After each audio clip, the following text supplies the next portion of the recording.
जय हिंद साथियों, वंदे मातरम साथियों, जय छत्तीसगढ़, जय बस्तर।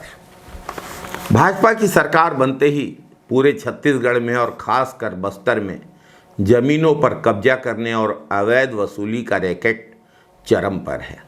चाहे अमली डी की ज़मीन हो जो कॉलेज के लिए थी, या फिर रायपुर के मठों और मंदिरों की ज़मीन हो, या बिल्डरों को राजधानी रायपुर के महत्वपूर्ण प्लॉट दिए जाने की चाल हो, या बस्तर की ज़मीनों का मामला हो, पूरा छत्तीसगढ़ राजस्व मामले में एक अराजकता के दौर से गुजरने के लिए मजबूर है। छत्तीसगढ़ के जगदलपुर और चित्रकोट क्षेत्र के अनेक गांवों में एक गंभीर समस्या सामने आ रही है। कई लोग भाजपा नेताओं के संरक्षण में, सत्ता के संरक्षण में जमीनों पर कब्जा कर रहे हैं और उसके बाद जबरिया वसूली कर रहे हैं। एक रैकेट काम कर रहा है। इन घटनाओं में भाजपा के नेता सत्ता के संरक्षण में सीधे सीधे स्थानीय लोगों का, जनप्रतिनिधियों का खुला दुरुपयोग कर रहे हैं, उन्हें थोड़ी सी लालच देकर। सत्ता का दुरुपयोग करते हुए गांवों में आम जनता को परेशान किया जा रहा है। जमीन पे कब्जा करने वाले यह रैकेट मुख्य रूप से बाहर रहने वाले लोगों की गांवों की ज़मीनों को निशाना बनाता है। ऐसी ज़मीनों को सत्ता में बैठे हुए लोग चिन्हित कर रहे हैं। इसके लिए राजस्व विभाग के अमलों का दुरुपयोग भी कर रहे हैं और सत्ता के बल पे इन ज़मीनों पर जबरिया कब्जा किया जा रहा है। शुरुआत में ये कब्जा बिना किसी वैध कारण के किया जाता है और फिर कब्जा करके भूमि स्वामियों से मोटी रकम वसूली जाती है। उसके बाद स्थानीय लोगों को, जनप्रतिनिधियों को लालच देकर इन ज़मीनों पर खेतीबाड़ी शुरू करवा दी जाती है। सड़क किनारे की जो ज़मीनें हैं उसमें 20-25 फीट सड़क और इन ज़मीनों के बीच के हिस्से को नजूल बताकर कब्जा कर लिया जाता है ताकि इन ज़मीनों का रास्ता ही बंद हो जाए, इनकी कीमत कम हो जाए।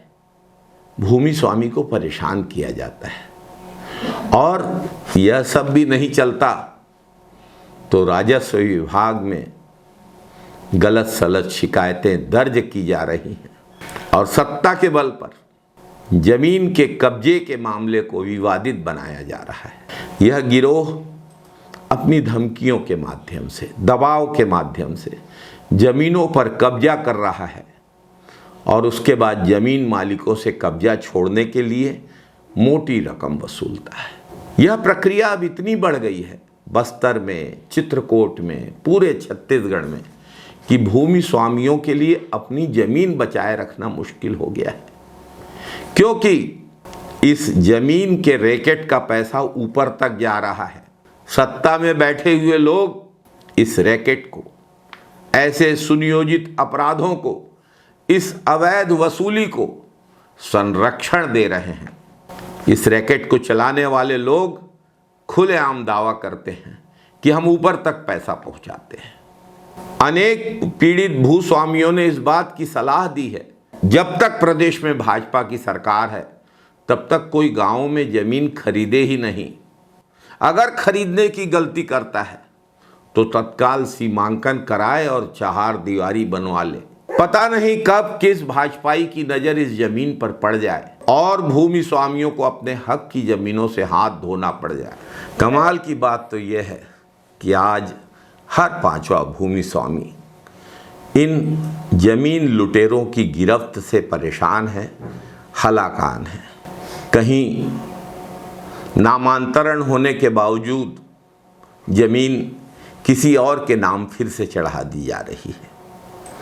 यह समस्या सिर्फ भूमि स्वामियों के लिए नहीं, पूरे समाज के लिए खतरे की घंटी है।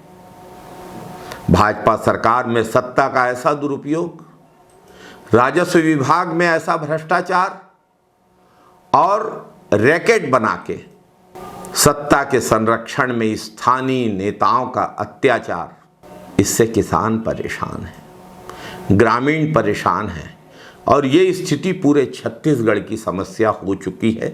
बस्तर में तो बेहद भयावह है। भाजपा सरकार किसी तानाशाह से कम नहीं है।